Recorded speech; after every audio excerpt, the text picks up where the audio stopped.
فرض نمازوں کے بعد سنن اور نفل وغیرہ پڑھنے سے پہلے دنیاوی باتیں کرنا، اس کا کیا حکم ہے؟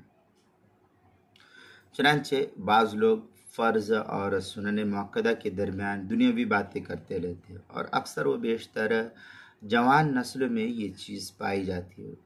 یہ بڑھاپوں میں بھی ہے، بوڑھے لوگوں میں بھی ہے، لیکن ان میں کم ہے۔ جوان نسل میں جو ہے یہ صورتحال، اور کاروباری لوگوں میں جو ہے یہ صورتحال زیادہ پائی جاتی ہے۔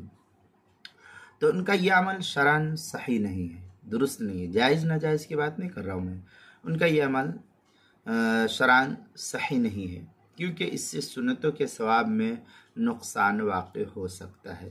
اس لیے جو ہے پہلے سنت اور نوافل وغیرہ سے فارغ ہو جائے، اس کے بعد جو ہے پھر باتیں کی جائے تو کوئی ممانعت کی بات نہیں ہے۔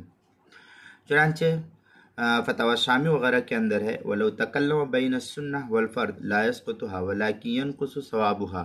اس در مختار کی عبارت ہے، جلد نمبر 2 صفحہ نمبر 461، باب الوتر والنوافل قبیلہ مطلب مهم فی الکلام علی الزجعہ بعد سنت الفجر۔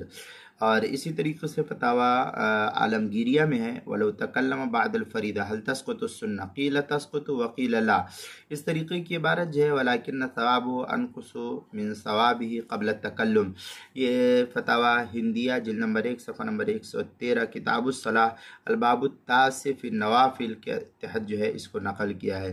اسی طریقے سے المسائل المہمہ فیما ابتلت بہ العامہ کے اندر مکروہات الصلاۃ عنوان ہے، فرض نمازوں کے بعد سنن سے پہلے دنیاوی باتیں کرنا، جلد نمبر 1 صفحہ نمبر 49، مسئلہ نمبر 33 کے تحت جو ہے اس کو نقل کیا گیا ہے۔